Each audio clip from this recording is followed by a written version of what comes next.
La zona de interés abre con un negro que, como bien explican Diego Salgado y Elisa McCausland en su estupenda crítica del film que os dejo en la descripción, no tiene que ver con Auschwitz, sino con el enigma mismo que habita en las sociedades occidentales contemporáneas. Es una película filmada desde el fuera de campo, insisten, por lo que el trabajo de Jonathan Glazer no se centra en la falta de imágenes en sí, sino en lo que hemos hecho como sociedad ante esta falta de imágenes. Pero esto no le convierte al director en cómplice de ese vacío. El británico no parece entender que la razón por la que Auschwitz es tan problemático, incluso traumático, es precisamente porque no tenemos imágenes de la tragedia a las que volver. Es juicioso entonces no enfrentar el solar de información y pasar a formular una relación directa entre el mal velado y el mal absoluto de la que somos todos partícipes. Un tuit glorificador de Ángel Sala nos da una respuesta precisa. La rimbombante apreciación del director del Festival de Sitges choca de frente con las decisiones de puesta en escena de Glazer, centrado en mostrar no el infierno del campo de exterminio al que se refiere Sala, sino el paraíso artificial adosado al mismo. Lo que habría que preguntarse es por qué el cineasta toma esta decisión y qué implica la misma. Volvamos sobre las palabras de Nicole Brené que abren este vídeo. El problema de no tener un cine de Auschwitz, problema que Glazer obvia, es gigantesco porque nos escamotea la posibilidad de conocer con exactitud, de mirar de frente al horror y, lo más importante, de recordar. Por eso resulta obsceno dedicarse a contar meramente la historia de un personaje en este contexto. Por eso es inútil dar vueltas durante horas sobre un asunto que no se puede mostrar cuando el cine es mostrar. Y por eso son grotescas las insistencias en el recordatorio imposible. Que es algo que no debemos olvidar. Siempre sugerido desde un espacio impermeable al dolor más inefable. Ya había visitado en otra ocasión, pero no en estas temperaturas, en estas condiciones, y que aún nos sobrecoge mucho más, puesto que podemos imaginar en qué condiciones tuvieron a tantos millones de personas aquí. Con este panorama, Glazer toma la vía de enfrente. Si no puedo vencer a la fatalidad que supone Auschwitz, me alío con ella. Para el cineasta británico, que no haya imágenes no es un inconveniente. El inconveniente es lo que hemos hecho con esa falta. Una postura que le acerca más a la figura de un oficial de las SS que a la de un autor preocupado por lo que es justo, pues nos señala con violencia como cómplices de un pecado que, para más Inri, él mismo perpetra en imágenes ante nuestra mirada. Una gran paradoja, pero no la única, ya que Glazer monta un film de trasvases y filtraciones sin entender que el gran problema con Auschwitz es, precisamente, que la transmisión de sucesos vía imágenes fue cortocircuitada. De ahí el shock. Cinematográfico, puesto que las imágenes son transmisión. El montaje es transmisión. Y humano, ya que la historia, la vida, también lo son. Al centrarse únicamente en su particular discurso y obviar la temible naturaleza del vacío Auschwitz, el creador acaba por redundar precisamente en ese problema fundacional. Termina por convertirse en compinche de un trauma que nos lanza a la cara desde su inteligente discurso alrededor del diálogo entre el mal absoluto y el ordinario. Su película, centrada, como dijimos, en la casa de los Hoss y sus alrededores, solo nos enseñará Auschwitz en la actualidad. Del campo de exterminio a pleno rendimiento, únicamente veremos sus excrescencias, humo, cenizas, filtradas sobre el paraíso artificial de la familia nazi, donde los sonidos atroces de la maquinaria de muerte se escuchan tan de fondo que devienen ruido blanco. La transmisión existe, sí, pero de ella solo se muestran las secuelas. La separación entre el hogar de los Hoss y el campo se cifra en un muro que no es sino la pared que levantamos a diario para no ver aquello que alteraría de forma violenta nuestra mundana existencia. una construcción de hormigón que el montaje directo convertirá, hacia el final de la cinta, en un cristal transparente para que veamos, desde el higienizado confort de Auschwitz del presente, los restos del naufragio pasado. De nuevo, transmisión señalada, no enseñada.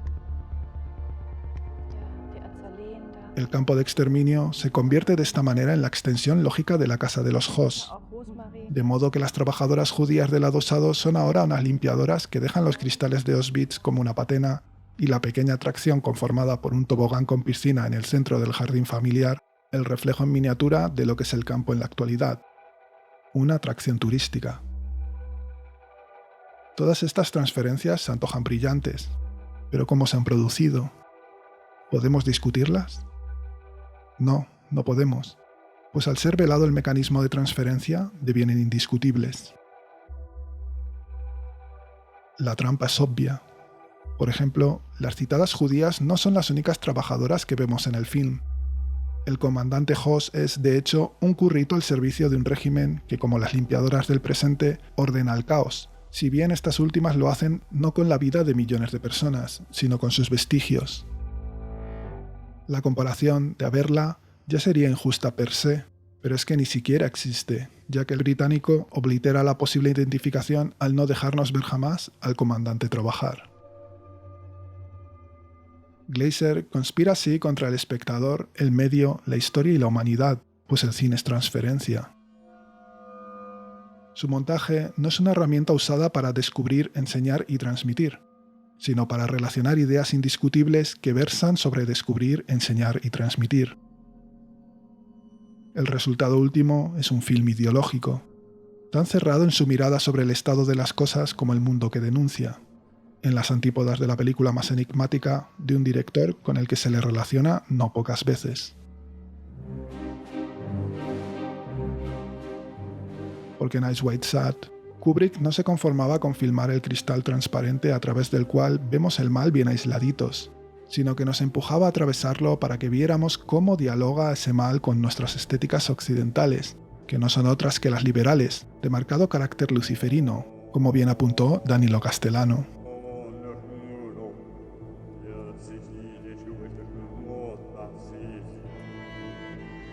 Porque la libertad liberal pasa por defender la creación de un mundo sin ataduras donde la voluntad esté más allá del bien y del mal.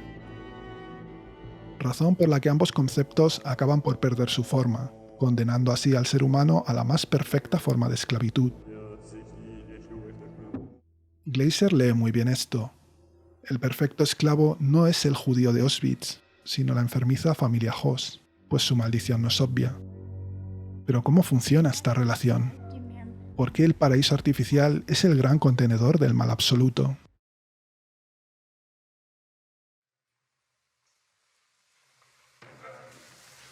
La película que nos ocupa parece continuar el discurso del cortometraje The Fall, donde unos hombres ataviados con la máscara que debemos llevar en sociedad tiran al prójimo un pozo. Allí, el protagonista se encuentra, según confesó el propio director en una entrevista que también os dejo en la descripción, a la misma distancia del bien y del mal.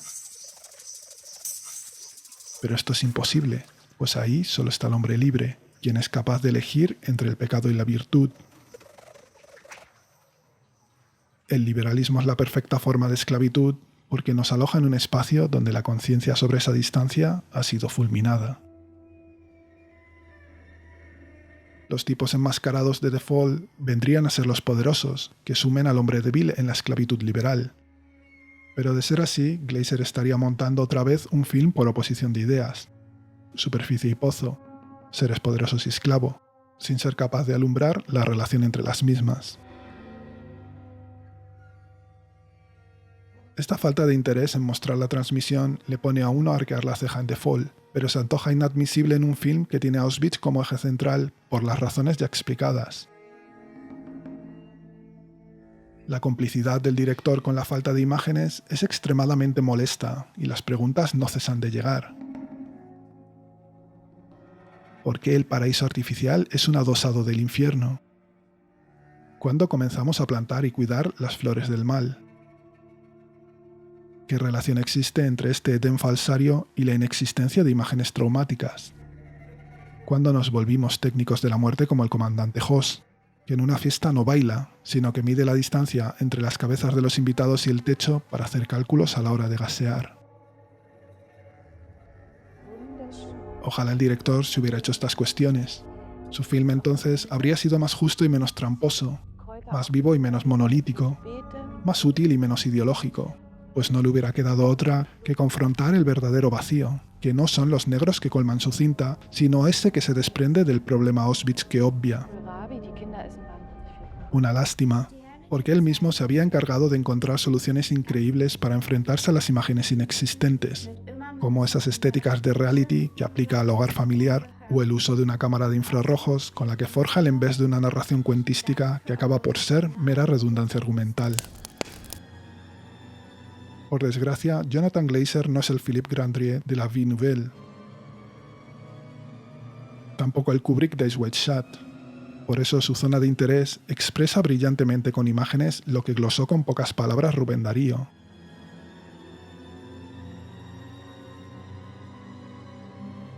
Pero ignora que, si el ser humano está hambriento de verdad, no dudará en romper los cristales que le convierten en esclavo.